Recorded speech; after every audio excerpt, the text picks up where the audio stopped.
1984. By George Orwell. If you are returning to the Classic Masterworks channel, welcome back. If you are new, please don't forget to like and subscribe and hit the bell notification so that you will be made aware of our latest content. And now, on with the story. Part 3. Chapter 6. The chestnut tree was almost empty. A ray of sunlight slanting through a window fell on dusty tabletops. It was the lonely hour of 15. A tinny music trickled from the telescreens. Winston sat in his usual corner, gazing into an empty glass. Now and again he glanced up at a vast face which eyed him from the opposite wall. "Big Brother is watching you," the caption said. Unbidden, a waiter came and filled his glass up with Victory gin, shaking into it a few drops from another bottle with a quill through the cork. It was saccharine flavored with cloves, the speciality of the cafe. Winston was listening to the telescreen. At present only music was coming out of it, but there was a possibility that at any moment there might be a special bulletin from the Ministry of Peace. The news from the African front was disquieting in the extreme. On and off he had been worrying about it all day. A Eurasian army, Oceania, was at war with Eurasia. Oceania had always been at war with Eurasia, was moving southward at terrifying speed. The midday bulletin had not mentioned any definite area, but it was probable that already the mouth of the Congo was a battlefield. Brazzaville and Leopoldville were in danger. One did not have to look at the map to see what it meant. It was not merely a question of losing Central Africa. For the first time in the whole war, the territory of Oceania itself was menaced. A violent emotion, not fear exactly but a sort of undifferentiated excitement, flared up in him, then faded again. He stopped thinking about the war. In these days he could never fix his mind on any one subject for more than a few moments at a time. He picked up his glass and drained it at a gulp. As always, the gin made him shudder and even retch slightly. The stuff was horrible. The cloves and saccharine, themselves disgusting enough in their sickly way, could not disguise the flat oily smell, and what was worst of all was that the smell of gin, which dwelt with him night and day, was inextricably mixed up in his mind with the smell of those. He never named them, even in his thoughts, and so far as it was possible he never visualized them. They were something that he was half aware of, hovering close to his face, a smell that clung to his nostrils. As the gin rose in him he belched through purple lips. He had grown fatter since they released him, and had regained his old color, indeed, more than regained it. His features had thickened, the skin on nose and cheekbones was coarsely red, even the bald scalp was too deep a pink. A waiter, again unbidden, brought the chessboard and the current issue of The Times, with the page turned down at the chess problem. Then, seeing that Winston's glass was empty, he brought the gin bottle and filled it. There was no need to give orders. They knew his habits. The chessboard was always waiting for him, his corner table was always reserved, even when the place was full he had it to himself, since nobody cared to be seen sitting too close to him. He never even bothered to count his drinks. At irregular intervals they presented him with a dirty slip of paper which they said was the bill, but he had the impression that they always undercharged him. It would have made no difference if it had been the other way about. He had always plenty of money nowadays. He even had a job, a sinecure, more highly paid than his old job had been. The music from the telescreen stopped and a voice took over. Winston raised his head to listen. No bulletins from the front, however. It was merely a brief announcement from the Ministry of Plenty. In the preceding quarter, it appeared, the 10th three-year plan's quota for bootlaces had been overfulfilled by 98%. He examined the chess problem and set out the pieces. It was a tricky ending, involving a couple of knights. White to play and mate in 2 moves.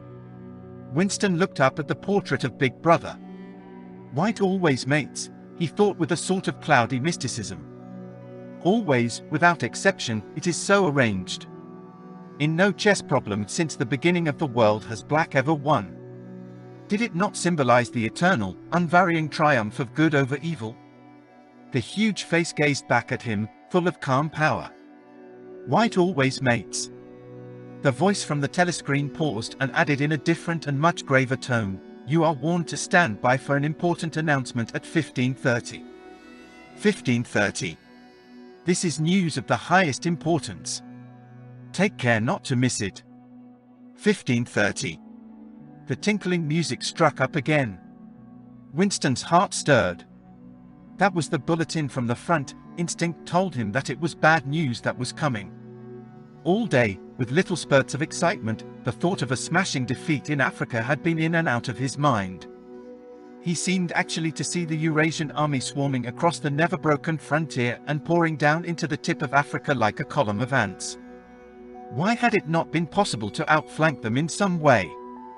The outline of the West African coast stood out vividly in his mind. He picked up the white knight and moved it across the board. There was the proper spot.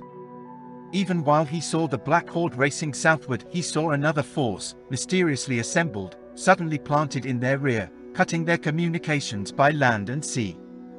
He felt that by willing it he was bringing that other force into existence. But it was necessary to act quickly. If they could get control of the whole of Africa, if they had airfields and submarine bases at the Cape, it would cut Oceania in two. It might mean anything: defeat, breakdown, the redivision of the world, the destruction of the party. He drew a deep breath. An extraordinary medley of feeling, but it was not a medley, exactly, rather it was successive layers of feeling, in which one could not say which layer was undermost struggled inside him. The spasm passed. He put the white knight back in its place, but for the moment he could not settle down to serious study of the chess problem. His thoughts wandered again. Almost unconsciously, he traced with his finger in the dust on the table. 2 + 2 = 5. They can't get inside you, she had said. But they could get inside you. What happens to you here is forever, O'Brien had said. That was a true word. There were things, your own acts, from which you could never recover. Something was killed in your breast, burnt out, cauterized out. He had seen her, he had even spoken to her. There was no danger in it. He knew as though instinctively that they now took almost no interest in his doings. He could have arranged to meet her a second time if either of them had wanted to. Actually, it was by chance that they had met. It was in the park, on a vile, biting day in March, when the earth was like iron and all the grass seemed dead and there was not a bud anywhere except a few crocuses which had pushed themselves up to be dismembered by the wind. He was hurrying along with frozen hands and watering eyes when he saw her not 10 meters away from him. It struck him at once that she had changed in some ill-defined way. They almost passed one another without a sign, then he turned and followed her, not very eagerly. He knew that there was no danger, nobody would take any interest in him. She did not speak. She walked obliquely away across the grass as though trying to get rid of him, then seemed to resign herself to having him at her side. Presently they were in among a clump of ragged leafless shrubs, useless either for concealment or as protection from the wind. They halted. It was vilely cold. The wind whistled through the twigs and fretted the occasional, dirty-looking crocuses.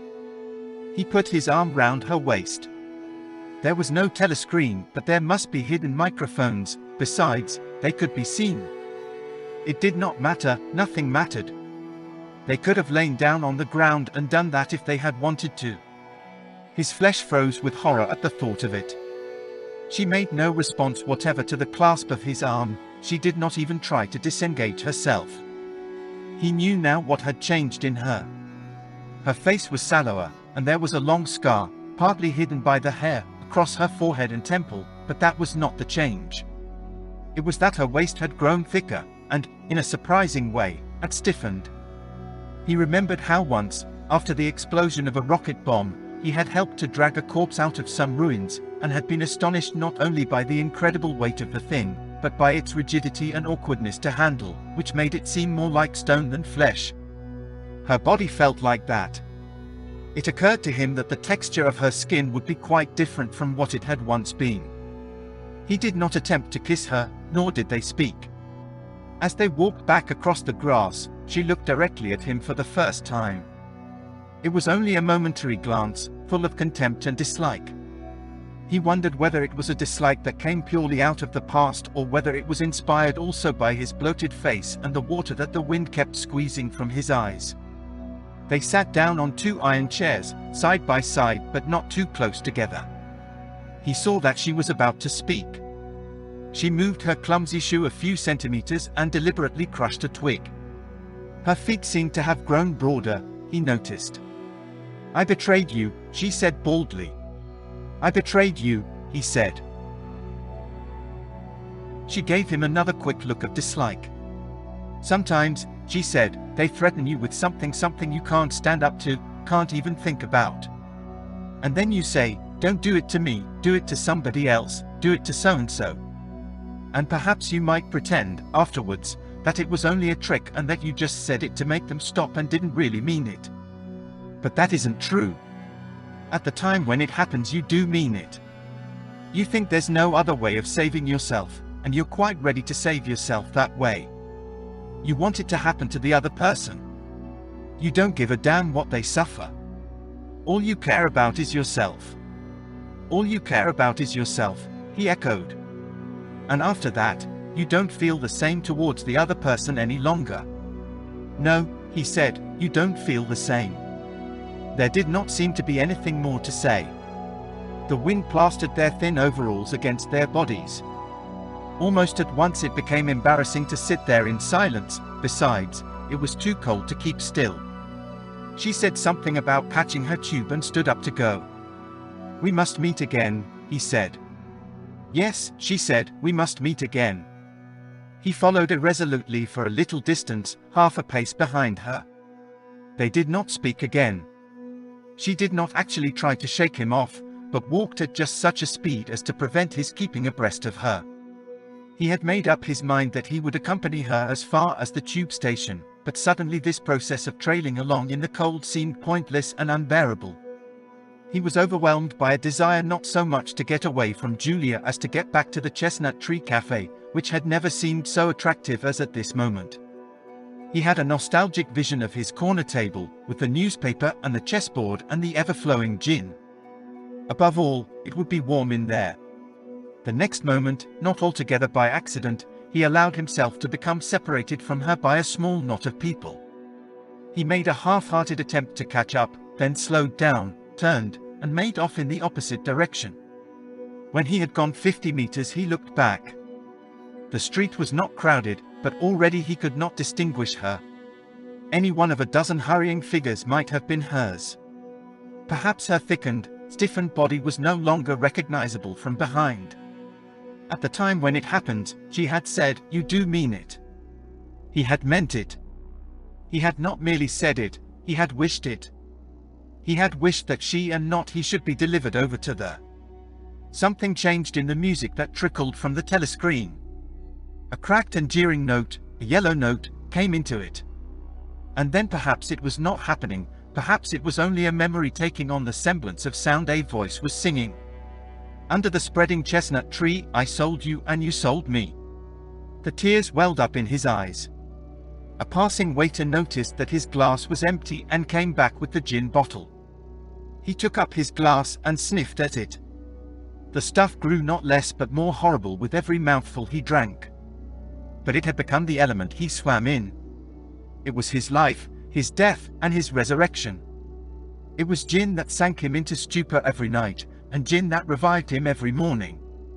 When he woke, seldom before 1100, with gummed-up eyelids and fiery mouth and a back that seemed to be broken, it would have been impossible even to rise from the horizontal if it had not been for the bottle and teacup placed beside the bed overnight. Through the midday hours he sat with glazed face, the bottle handy, listening to the telescreen. From 15 to closing time he was a fixture in the chestnut tree. No one cared what he did any longer, no whistle woke him, no telescreen admonished him. Occasionally, perhaps twice a week, he went to a dusty, forgotten-looking office in the Ministry of Truth and did a little work, or what was called work. He had been appointed to a subcommittee of a subcommittee which had sprouted from one of the innumerable committees dealing with minor difficulties that arose in the compilation of the 11th edition of the Newspeak Dictionary. They were engaged in producing something called an interim report, but what it was that they were reporting on he had never definitely found out. It was something to do with the question of whether commas should be placed inside brackets or outside. There were 4 others on the committee, all of them persons similar to himself. There were days when they assembled and then promptly dispersed again, frankly admitting to one another that there was not really anything to be done. But there were other days when they settled down to their work almost eagerly, making a tremendous show of entering up their minutes and drafting long memoranda which were never finished when the argument as to what they were supposedly arguing about grew extraordinarily involved and abstruse, with subtle haggling over definitions, enormous digressions, quarrels, threats, even, to appeal to higher authority. And then suddenly the life would go out of them and they would sit round the table looking at one another with extinct eyes, like ghosts failing at cock-crow. The telescreen was silent for a moment. Winston raised his head again. The bulletin. But no, they were merely changing the music. He had the map of Africa behind his eyelids. The movement of the armies was a diagram, a black arrow tearing vertically southward, and a white arrow horizontally eastward, across the tail of the first. As though for reassurance he looked up at the imperturbable face in the portrait. Was it conceivable that the second arrow did not even exist? His interest flagged again. He drank another mouthful of gin, picked up the White Knight and made a tentative move. Check. But it was evidently not the right move, because, uncalled, a memory floated into his mind. He saw a candlelit room with a vast white counterpaned bed, and himself, a boy of 9 or 10, sitting on the floor, shaking a dice box, and laughing excitedly. His mother was sitting opposite him and also laughing. It must have been about a month before she disappeared. It was a moment of reconciliation, when the nagging hunger in his belly was forgotten and his earlier affection for her had temporarily revived. He remembered the day well, a pelting, drenching day when the water streamed down the window pane and the light indoors was too dull to read by. The boredom of the 2 children in the dark, cramped bedroom became unbearable. Winston whined and grizzled, made futile demands for food, fretted about the room, pulling everything out of place and kicking the wainscoting until the neighbors banged on the wall, while the younger child wailed intermittently. In the end his mother said, "Now be good, and I'll buy you a toy. A lovely toy, you'll love it," and then she had gone out in the rain, to a little general shop which was still sporadically open nearby, and came back with a cardboard box containing an outfit of snakes and ladders. He could still remember the smell of the damp cardboard. It was a miserable outfit. The board was cracked and the tiny wooden dice were so ill-cut that they would hardly lie on their sides. Winston looked at the thing sulkily and without interest. But then his mother lit a piece of candle and they sat down on the floor to play. Soon he was wildly excited and shouting with laughter as the tiddlywinks climbed hopefully up the ladders and then came slithering down the snakes again, almost to the starting point. They played 8 games, winning 4 each. His tiny sister, too young to understand what the game was about, had sat propped up against a bolster, laughing because the others were laughing. For a whole afternoon they had all been happy together, as in his earlier childhood. He pushed the picture out of his mind. It was a false memory. He was troubled by false memories occasionally. They did not matter so long as one knew them for what they were. Some things had happened, others had not happened. He turned back to the chessboard and picked up the White Knight again. Almost in the same instant it dropped onto the board with a clatter. He had started as though a pin had run into him. A shrill trumpet call had pierced the air. It was the bulletin. Victory. It always meant victory when a trumpet call preceded the news. A sort of electric drill ran through the cafe. Even the waiters had started and pricked up their ears. The trumpet call had let loose an enormous volume of noise. Already an excited voice was gabbling from the telescreen, but even as it started it was almost drowned by a roar of cheering from outside. The news had run round the streets like magic. He could hear just enough of what was issuing from the telescreen to realize that it had all happened, as he had foreseen, A vast seaborne armada had secretly assembled a sudden blow in the enemy's rear, the white arrow tearing across the tail of the black. Fragments of triumphant phrases pushed themselves through the din: vast strategic maneuver, perfect coordination, utter rout, 500,000 prisoners, complete demoralization, control of the whole of Africa, bring the war within measurable distance of its end, victory, greatest victory in human history, victory, victory, victory. Under the table, Winston's feet made convulsive movements. He had not stirred from his seat, but in his mind he was running, swiftly running. He was with the crowds outside, cheering himself deaf. He looked up again at the portrait of Big Brother, the colossus that bestrode the world, the rock against which the hordes of Asia dashed themselves in vain. He thought how 10 minutes ago, yes, only 10 minutes, there had still been equivocation in his heart as he wondered whether the news from the front would be of victory or defeat. It was more than a Eurasian army that had perished. Much had changed in him since that first day in the Ministry of Love, but the final, indispensable, healing change had never happened until this moment. The voice from the telescreen was still pouring forth its tale of prisoners and booty and slaughter, but the shouting outside had died down a little. The waiters were turning back to their work. One of them approached with the gin bottle. Winston, sitting in a blissful dream, paid no attention as his glass was filled up. He was not running or cheering any longer. He was back in the Ministry of Love, with everything forgiven, his soul white as snow. He was in the public dock, confessing everything, implicating everybody. He was walking down the white-tiled corridor, with the feeling of walking in sunlight, and an armed guard at his back. The long-hoped-for bullet was entering his brain. He gazed up at the enormous face. 40 years it had taken him to learn what kind of smile was hidden beneath the dark moustache. Oh cruel, needless misunderstanding! Oh stubborn, self-willed exile from the loving breast! 2 gin-scented tears trickled down the sides of his nose. But it was all right, everything was all right, the struggle was finished. He had won the victory over himself. He loved Big Brother. The end. If you are returning to the Classic Masterworks channel, welcome back. If you are new, please don't forget to like and subscribe and hit the bell notification so that you will be made aware of our latest content.